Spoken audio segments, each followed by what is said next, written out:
Saludos, señores, buenas tardes, muy buenas tardes tengan todos. Bienvenidos a 360 grados, su programa de la televisión vespertina nacional. Un placer inmenso compartir la jornada de este martes 29 de septiembre con todos ustedes los televidentes y con mi compañero, directo amigo, Don doctor Freddy, Humberto Salazar. ¿cómo le fue? Bien, bien. No nos juntamos hace una semana, don Bueno, Freddy. usted se ha dedicado a correr camino. Don Freddy, es que el jueves era Día de las Mercedes, no teníamos la cita Ya. de las 4 aquí.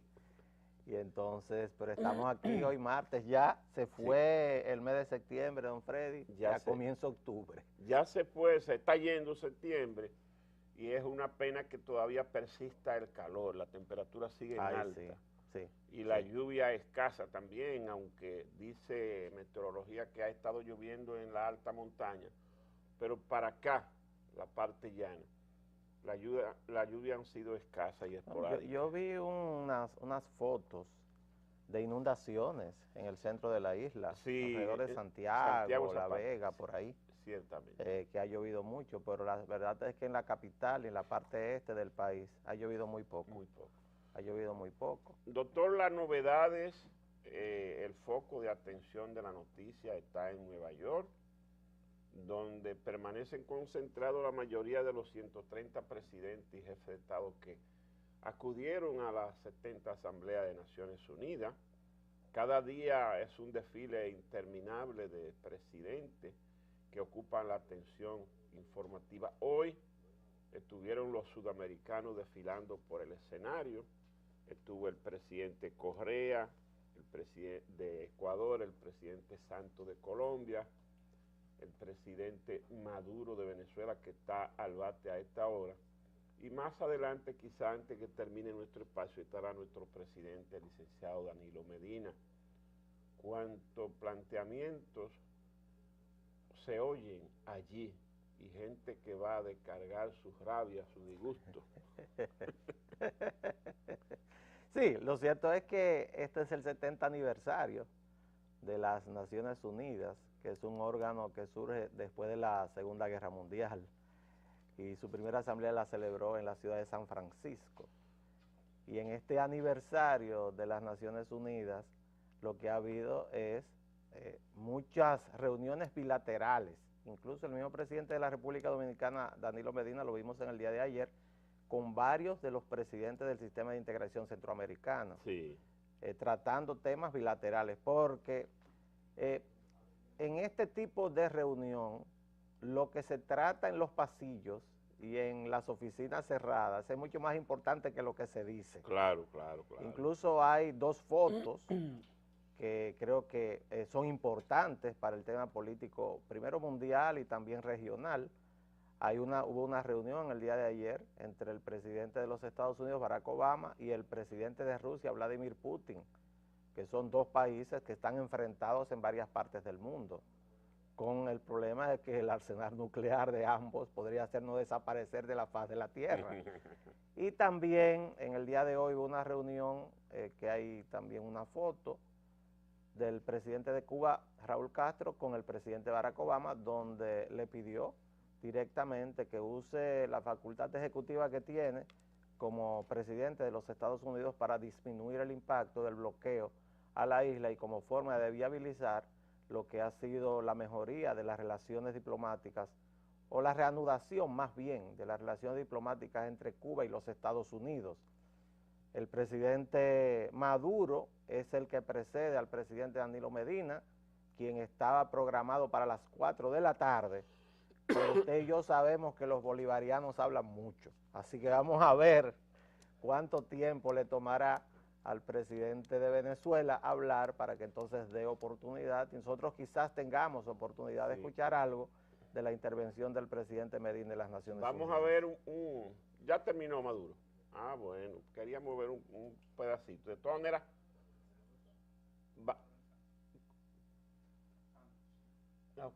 vamos a ver si es posible que antes que termine el programa comienza el presidente Medina y podemos, aunque sea, poner un pedacito, un cortito. Claro que sí. Muy pendiente de eso. De todas maneras, aquí en el país hay muchos temas pendientes.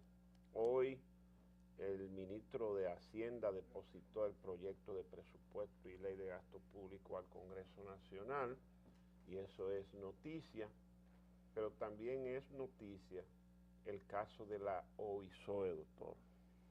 Bueno, ese es un caso al cual hay que ponerle atención, porque lo que ocurrió en la OISOE a partir del viernes hasta el día de hoy, lo único que ha hecho es transparentar una práctica antigua, eso no es nuevo. Transparentar, doctor, no. Sí, o por lo menos denunciar. Que comienza a discutirse públicamente. Ah, bueno. Porque no es nuevo eso. Los ingenieros que trabajan para el gobierno, para el Estado, para todos los gobiernos de este país, desde el año 66 para acá, porque antes todo era Trujillo, del 66 para acá, son parte de los que sostienen las campañas políticas. Pero en el caso que nos ocupa de la muerte del arquitecto David Rodríguez, que si usted ve la foto de donde lo velaron, en la cocina de una casucha en un barrio de La Romana, se da cuenta las condiciones económicas que tenía. Es un reflejo de lo que viene produciéndose aparentemente a partir de la democratización del tema de las construcciones públicas, sobre todo con el tema de las aulas de las escuelas públicas. Recuérdese que desde el principio de gobierno hubo la intención, que yo creo que fue una intención loable, del presidente Danilo Medina, de que una parte importante de las aulas que iban a ser construidas, hasta ahora, don Freddy, estamos hablando de una masa monetaria contratada de más de 80.000 millones de pesos. Sí, sí. No son 3 centavos. Más de 80.000 millones de pesos, según cifra que dio el ministro de Educación en el día de ayer, en varias instituciones, pero muy especialmente en educación y en la oficina de ingenieros y supervisores de obra del Estado, OISOE. Entonces, esa democratización le entregó obras a personas que son muy frágiles desde el punto de vista económico y administrativo y sobre todo organizativo. Pequeñas compañías con unas leyes de ejecución presupuestaria que existen a nivel central muy exigentes, que funcionarios medios del gobierno aparentemente han creado toda una trama, toda una red de presiones económicas planteando paso de tortuga a documentos para hacer los desembolsos de las ubicaciones, y al mismo tiempo ellos se han convertido en prestamistas, o sea, usureros, para ganar dinero de lo que es el trabajo de estos ingenieros. Yo he seguido con mucho detenimiento tanto las declaraciones de los familiares del señor David Rodríguez, fenecido lamentablemente, como de las personas que usan la escuela en Peralvillo, Yamasá, que también tiene declaraciones escritas. Y el tema es que el señor David Rodríguez entregó esa escuela en el mes de noviembre del año pasado. Y en ese mismo mes se inauguró. En ese mismo mes se inauguró y recién el viernes pasado les salió la última cubicación, 6 millones de pesos, de un presupuesto de 21. Pero estos 6 millones de pesos no le daban ni siquiera para cubrir las deudas. Entonces tenía una presión triple, una presión de los proveedores, o sea, de los que le habían dado a crédito materiales para construir, una presión de los trabajadores, que a quienes no le había terminado de pagar todavía, y una presión de los usureros que están ubicados en la OISOE, que hubieran pasado desapercibidos si este señor se mata nada más y no escribe una nota, porque el centro de la investigación es la nota. Sí. Es la nota, una nota donde señala... ¿No da nombre? Claro, 2 nombres. Uno, que es el encargado del Departamento de Edificaciones Escolares de la OISOE, o sea, el que tenía que tramitar los pagos, y otro, uno de los supervisores de ese departamento. Es decir, que estos dos que están mencionados por el señor Rodríguez son los que prestaban el dinero, aparentemente, hacían pequeños favores en boca de la procuradora del PECA, hacían estos pequeños favores, le cobraban intereses y entonces no les interesaba para nada que las ubicaciones salieran a tiempo. O sea, es un negocio redondo que hay ahí. Y no hay dudas que esto ha desatado toda una serie de denuncias, algunas que hablan de que hay que cerrar la OISOE, cosa con la cual yo estaría de acuerdo, pero primero hay que investigar lo que ha ocurrido con todo esto. No, pero la FINJUS, la Fundación Institucionalidad y Justicia, plantea categóricamente la necesidad de que esa institución sea cerrada y se haga una profunda investigación, no de ese caso, de todo, sino de todos los casos que hay, que han sido denunciado, porque ese del ingeniero es un caso menor, son 21 millones de pesos. Son 3 pesos. Es una obrita. Sí, 3 pesos. Pero el caso del hospital Darío Contreras, doctor, bueno, son 2.000 millones de pesos. El caso Mire, y hay casos más grandes. El caso del hospital Darío Contreras es un caso grave, que se lo voy a decir hoy, que es 29 de septiembre. Eso no va a terminar donde piensan que terminó. El señor, el desalojado, cancelado director de la OISOE, en algún momento, el que salió, tendrá que dar explicaciones de lo que ocurrió en ese hospital. Porque en ese hospital se gastaron 1.700 millones de pesos, el doble del presupuesto, y es un hospital que no es funcional.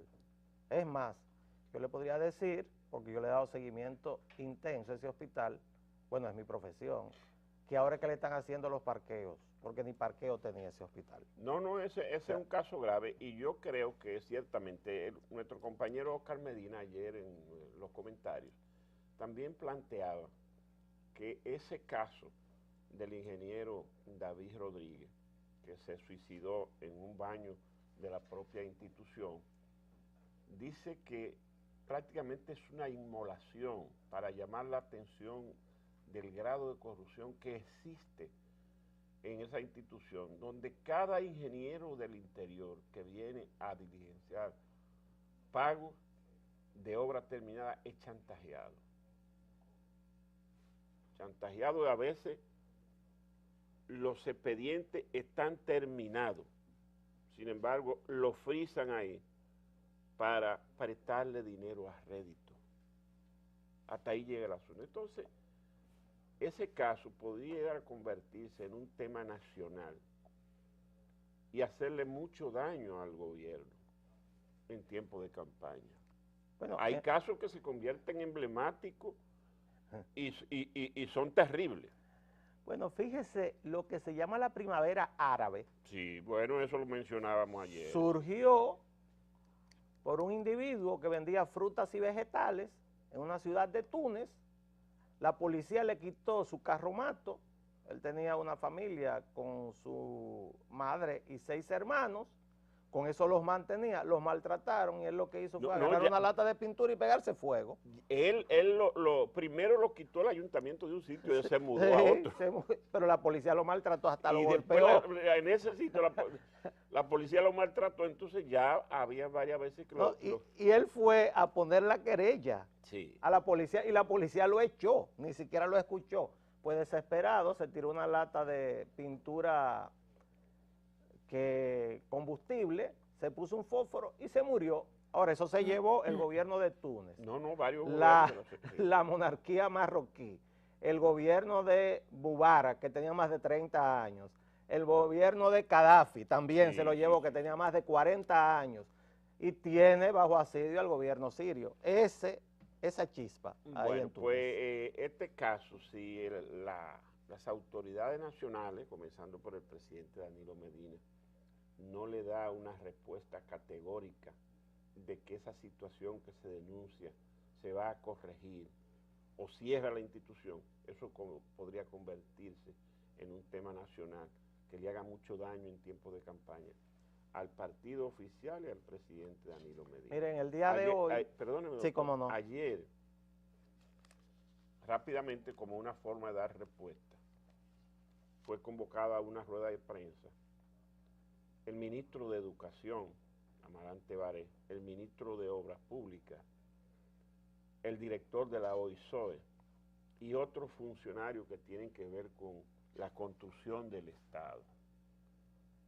Ellos explicaron, cada uno dio una explicación, queriendo decir que ese era un caso aislado y que cada una de las instituciones que representan están en orden y que si ciertamente hay algunos casos aislados de reclamos de pago de obra en el Ministerio de Educación, ese dinero está ahí, pero que a veces por asunto de tramitación de documentos de los ingenieros, eso no ha salido, pero dieron garantía de que se va a aclarar el caso que ya está en Procuraduría, y que van a ser mucho más meticulosos con el manejo de los ingenieros que tienen deuda pendiente en sus respectivas instituciones. Ojalá sea cierto. Ahora, con la OISOE hay que hacer algo. Pero mire, es que en el día de hoy, le iba a decir, hay un ingeniero que es el presidente de una asociación de pequeños contratistas, sí, que denunció que en el Ministerio de Salud Pública él tuvo que dar el 60% para que le pagaran una obra. Y lo hizo públicamente. El 60%. El 60%. Y dice él que tiene los documentos para probar eso. Claro, lo que va ahora es que el Departamento de Prevención de la Corrupción llame a ese ingeniero y le pida las pruebas, porque no todo se puede quedar en denuncias. Sí. Y esa misma persona dice que hay más de 700 ingenieros en la misma situación que el arquitecto David Rodríguez, o sea, con deudas pendientes que no le pagan más de un año, con deudas, con una cantidad de obras entregadas, el dinero no sale. Yo conozco lo engorroso que es sacar un pago del Estado Dominicano. Son muchos papeles, usted tiene que estar muy organizado para que le aprueben un pago, pero no hay dudas de que este es un tema no solamente que ha llamado la atención, sino que en el país ha explotado como si fuera una bomba. Es más, en el día de hoy todos los periódicos titulaban en su primera plana, su noticia principal era este tema, y todos editorializaron sobre el tema del escándalo de la OISOE, que como usted y yo decimos, es una obra pequeñita, pero un ingeniero que nosotros nos imaginamos que celebró cuando su nombre salió en el sorteo, era su primera obra grande, una persona de 42 años de edad ya, humilde, se nota en las fotos que hay de él y de su familia. Entonces no puede ser que al terminar una obra, ser inaugurada, a los 10 meses todavía le deban una cantidad de dinero y cuando le paguen entonces él todavía quede con deudas. O sea, no se gana nada, sino también queda con deudas. Usted oyó esa persona que dice que en salud pública le quitaron el 60%. En obras públicas. En obras públicas. En salud pública no se pone ni un blog, don Freddy. Sí, pero... sí, de verdad, no se pone ni un blog. Yo vi ayer una entrevista de un noticiero de la ciudad de Santiago donde un ingeniero fue entrevistado en su obra y se ve que estaba en su puesto de trabajo. Sí. Y él decía, no, lo que pasó con el ingeniero David Rodríguez es poco con relación a lo que me está pasando a mí. No me digas. Sí, yo lo contaba a Oscar ayer. ¿En serio? Decía, la obra de él es de 21 millones de pesos, la mía es de 63. Y yo, lo que me queda de dinero, no me da para pagar a 2 ferreterías, para pagar los intereses del Banco de Reserva y para pagarle a los empleados.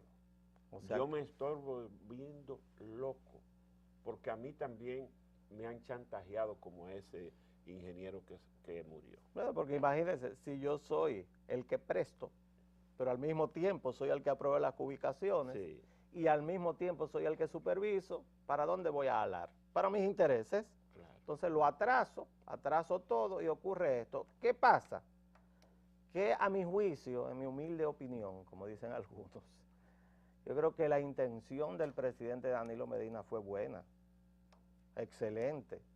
Dar oportunidad a ingenieros que nunca en su vida iban a ver una obra. Y el país entero lo celebró. Claro que sí, pero en la implementación a nivel de funcionarios medios y quizás altos, la intención del presidente Benítez, a mi juicio, ha sido traicionada, porque él se planteó que se le entregaran obras a personas que se podrían beneficiar de la construcción y no a estas enormes compañías muy organizadas que ganan todos los concursos, pero en la implementación se ha fallado. Sí, porque fíjese qué pasa.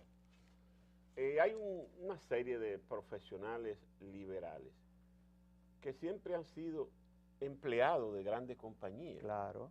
Entonces, esa gente sabe trabajar, pero no sabe gerenciar un proyecto. Entonces, un ingeniero de Valverde Mao tiene 2 o 3 años de graduado, siempre ha estado trabajando con una compañía grande o mediana, se saca la obra, 40 millones de pesos. Ese hombre no sabe por dónde comenzar. No sabe por dónde comenzar. Ni tiene los contactos con el comercio para hacer un crédito. Pero tampoco tiene una compañía organizada donde él pueda ir a la oficina de contrataciones de obra del Estado a decir, yo quiero mi número de suplidor. Claro. Mi compañía se llama, no, él tiene que sin eso no cobra. Pero le digo, entonces esa gente tiene primero que perder 3 meses en organizarse mínimamente para poder arrancar de forma organizada. Entonces ahí estuvo el error. Usted no puede poner a concursar uno cualquiera porque es ingeniero. Usted tiene que decir, constituya una compañía, de estos pasos, y entonces usted puede participar en un sorteo. Y una experiencia mínima. Y una experiencia mínima. Una experiencia mínima. Usted no puede ponerle una cantidad de dinero a una persona, a pesar de que tenga un título universitario, si no tiene experiencia en el tema de construcción. En eso hay un modelo, doctor. Me explicaba el ingeniero Johnny John, en una entrevista que nos tocó hacerle, que cuando se crea un nuevo municipio, que surge un nuevo ayuntamiento, un conglomerado social que ya pasa a otro estatus. Entonces la Liga Municipal Dominicana es que va donde esa gente a organizarlo mínimamente y le pone una persona que lo ayuda. Un asesor. Sí, un asesor que lo ayuda a organizarse. Mire, el presupuesto de este ayuntamiento, de este municipio, son tantos. Pero eso se va a distribuir tanto para salario, tanto para obra, tanto. Y un personal mínimo de tanto. El salario de los regidores y del alcalde, queda esto. Pero con eso usted no puede hacer lo que usted quiera. Mire, usted tiene que tener un sistema contable que nosotros lo trajimos, el modelo. Y el que le va a llevar la contabilidad tiene que ser un profesional. Entonces lo organizan de manera que esa gente arranque mínimamente con una estructura gerencial. Entonces eso mismo pasa con esos ingenieros, que nadie le ha dado asesoría para que constituyan una compañía y para que sepan gerenciar una obra. Claro, porque ellos van, concursan, se ganan una obra, esa obra le dan un inicial, a partir de ese inicial ellos arrancan, contratan personal, abren un crédito en alguna ferretería, 2 ferreterías del pueblo siempre, ¿verdad? Sí. Para buscar los materiales de construcción. Llega un punto en el cual ese dinero se acaba, pero ellos no tienen dinero de una cuenta de ellos para seguir la obra. Tienen que buscar obligatoriamente crédito en algún lado. Y ese crédito, se dice que hay una línea de crédito en el reserva, pero ese crédito también se lo atrasan y se lo dan estas personas inescrupulosas que están en los escritorios medios de las instituciones públicas, ganando dinero y lucrándose del sudor de esta gente. Y cuando termina la obra, entonces, ¿qué ocurre? Que no le da. Simplemente no le puede dar porque está pagando intereses a un banco, está pagando intereses a la usura, se atrasó absolutamente todo y cuando entrega y le hacen la cubicación final, usted se da cuenta que no le dio y que ha quedado con deudas y que su crédito queda comprometido por muchos años probablemente, y lo que debió haber sido, que a mi juicio fue la intención del presidente, una ayuda a un ingeniero o un arquitecto, es un mal. Así es, mire, pienso que es una buena coyuntura para que el presidente no solamente salga a cerrar 2 o 3 instituciones, porque eso que pasa en la OISOE está pasando en diferentes organismos. Hay instituciones que no tienen razón de ser, que se crearon en un momento dado para resolver un problema político, no para darle un servicio a la sociedad de forma eficiente, ni porque era una necesidad. Esa OISOE, el INEPRE, la OTT, hay un sinnúmero de instituciones que deben ser cerradas, tal como está haciendo la presidenta Dilma Rousseff en Brasil, ahorrando, disminuyendo gastos. Cerró 6 ministerios de un brochazo. Bueno, pero ese está obligado. Bueno, pero es lo que algo hay que hacer. ¿Y dónde ponemos los compañeritos de la base, don Freddy? No, mire, la obra grande como la segunda línea del metro. Decirle a Andino que ponga a trabajar esa gente. Pero el problema es que ellos quieren un empleo, no quieren un trabajo, don Freddy. Los compañeritos de la base lo que quieren es un empleo, no un trabajo. Porque Ya. para un trabajo es otra cosa. Tenemos que hacer la pausa, doctor, amable televidente. De regreso venimos con más.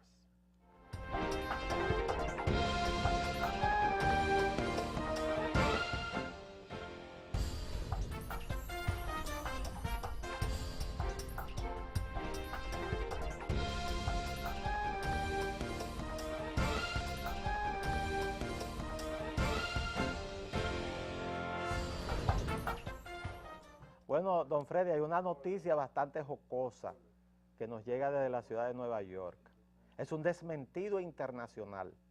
Sucede que el presidente Leonel Fernández fue entrevistado en un programa muy popular en la ciudad de Nueva York, la emisora La Mega, Ah, sí, en famosa. Nueva York. Muy famoso el programa. Y entonces allá le preguntaron sobre el tema del querido y la segunda base, porque el presidente Fernández fue mencionado por Crisóstomos, el querido, que todavía eso sigue rodando en las redes. Porque Alfonso Crisóstomo alias el querido, amigo mío. Entonces dice el presidente Leonel Fernández, respondió de la forma siguiente: mire, el querido es una persona muy simpática, es un dirigente nuestro de Puerto Plata que siempre ha sido así. Coordinador. Eso que ustedes han visto que trascendió con los medios de comunicación, ese es el querido. Él es auténtico. Él dice las cosas como las piensa. Óigame, pero él tenía que hablar por él. Mire la foto ahí de Leonel en La Mega. Dice, él tenía que hablar por él. Yo tampoco lo he convertido en mi vocero. A mí me lo contaron, yo no lo escuché, dice Leonel. Por suerte que yo no escuché para no quillarme. Se hubiera quillado Leonel. Pero ¿y cómo el querido se pone a acusar gente? Es verdad, él se hace responsable de sus hechos, pero ¿y cómo él se pone a mencionar un grupo de gente? Pero además, el presidente Fernández siempre ha sido un hombre moderado en todo. Sí, pero lo dijo en tono de chanza, bueno. y riéndose, tampoco estaba enojado ni nada parecido. Yo vi el video. Pero yo no me enteré de que el querido metió a Leonel en ese paquete. Sí, metió a Leonel, a Valentín. Pero el querido es un fresco. Cuando le preguntaron del presidente Medina, él dijo que él era muy religioso, que el presidente Medina era muy religioso. Y es que la cosa de un presidente... Puerco no se raque en Javilla. Puerco no que se raque en Javilla. No, pero además... Hay que tener mucho cuidado. No debió haber mencionado para a nada Leonel en ese tipo de cosas, porque todo el mundo sabe que el presidente Fernández es un hombre respetuoso de su familia y de todas sus acciones. Claro. Es un hombre muy moderado, reflexivo, que no actúa con precipitación y está dado, yo diría que ni siquiera piropear, es un hombre que está en su puesto. Leonel es una persona muy recta, sí, en sus hechos y en su vida personal. Y todavía yo pienso, ya dejando un poco la chanza y la risa, que el PLD debe tomar medidas contra el presidente de su partido en Puerto Plata. Mínimo debe suspender. Esa persona no merece ser el presidente de ese partido a nivel provincial. Él representa, sí, al PLD en esa ciudad.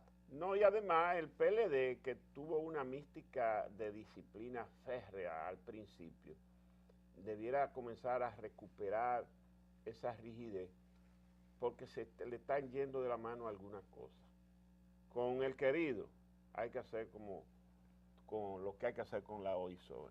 ¿Qué es lo conmigo? Sí. Mire, Apartarlo. apartarlo, dar un ejemplo. Porque usted no puede tener una persona tan desbocada representando el partido oficial. Claro. Y dando un show, porque él ha seguido. No, es que puede ser una persona muy simpática, que nosotros nos riamos mucho con él, pero hablar en esa forma del presidente de su partido, hablar de esa forma de sus compañeros de su partido, a pesar de que el presidente Fernández lo tomó a chanza, no hay dudas que refleja una que caída, no hay respeto. claro, una caída de lo que es la disciplina y el respeto dentro de esa organización política. Entonces, no solamente es decir, vamos a llamarle la atención, yo creo que el querido debe ser suspendido como presidente y además del PLD en Puerto Plata, para dar un ejemplo. Usted está viendo cosas inusitadas. El caso de la acción que hizo el doctor Euclides Gutiérrez Félix, mi querido y distinguido profesor. Ese es otro problema. En Santiago, que fue y juramentó uno como candidato a síndico, desautorizó otro y dijo que él iba a Santiago ordenado por el presidente Danilo Medina sin ser verdad. Hubo la necesidad de que hablara el secretario general y que hablara el presidente de la comisión electoral, Lidio Cadet, para decir, no, eso es de ninguna, pero es un miembro del comité político el que hizo eso. Pues mire, entonces, hablando de ese mismo tema, en el día de hoy parece que un bicho le picó a mi amigo Monchi Rodríguez, porque se pronunció de una manera desconsiderada frente a lo que es la posible postulación de su compañero de partido y compañero de muchos años, Abel Martínez, que a mi juicio tiene todo el derecho de aspirar a la sindicatura de Santiago, a la alcaldía, como le dicen ahora, de Santiago, sí. Pero dijo que eso era una candidatura light, que él era el candidato del presidente Danilo Medina, se imponiendo una candidatura incluso por encima de los acuerdos a que se llegó para romper con el tema de la crisis que había a partir de la reunión del comité político del 19 de abril y que prácticamente Abel Martínez no tiene ningún derecho de presentar su candidatura ni de ser medido como candidato a la alcaldía de Santiago porque ya él es el candidato, pero de una forma que cuando lo vi, lo que noté es primero una desesperación que no debe dar esa imagen ningún candidato a ninguna posición pública, porque la desesperación con que habló Monchi es un signo, a mi juicio, de que se siente con el piso movido ahora por la salida de Abel Martínez, pidiendo que lo midan como candidato, que es la regla en el PLD hasta este momento. A mí me preocupa mucho que en el PLD se esté dando esos actos de indisciplina tan frecuentemente y no haya sanción. Un partido en el poder que pretenda quedarse en el poder tiene que guardar la forma y manejarse de manera ejemplar, porque así como esos dirigentes le faltan el respeto al partido, la sociedad se lo va a faltar a ese partido también. Claro. ¿Cómo se lo falta? Bueno, no yendo a no votando por ese partido, sí. donde no hay orden ni nadie respeta a nadie. Usted sabe que yo creo que ellos comenzaron al revés, y me perdonan los sabelotodos del PLD. Lo primero que usted tiene que hacer antes de salir a buscar apoyos afuera es usted resolver su problema adentro. Claro, claro. Si usted no tiene su casa organizada, usted no puede traer más personas a su casa porque entonces el desorden será mayúsculo. Yo creo que el presidente Danilo Medina y el presidente Leonel Fernández necesitan una reunión urgente para resolver los problemas de indisciplina que se están presentando. Mire, en Santiago hay un problema, en la capital hay un problema, en Santo Domingo Norte ya hay un problema también. Como no se va a apoyar al candidato del PRD, según lo que se dice, bueno, también hay un problema. En San Cristóbal hay un problema. Entre Los Montás y Nelson Guillén hay un problema en todas partes. Y en mercados electorales enormes, como el de San Cristóbal, Santiago y la capital, que son los tres más grandes mercados electorales junto con la provincia de Santo Domingo. Ahí está el 45% de los votos nacionales y el PLD, a mi juicio, y es un consejo que le da un amigo leal de hace muchos años, no debería someterse a estas tensiones en este momento porque hay demasiados problemas que resolver antes que seguirse peleando adentro. Doctor, se nos está terminando el tiempo. Y no pudimos ver al presidente. No pudimos ver al presidente porque no ha comenzado. Exacto. Hemos estado pendientes de la señal. El presidente Medina no ha comenzado su discurso en Naciones Unidas, que estuvo programado inicialmente para las 4 de la tarde. Pero ya vimos que el presidente Correa de Ecuador hizo una rabieta cuando comenzó a hablar, porque tenía 1 hora y 50 minutos de atraso. Bueno, pero imagínense, están hablando los bolivarianos. Sí, señores, gracias, hasta mañana.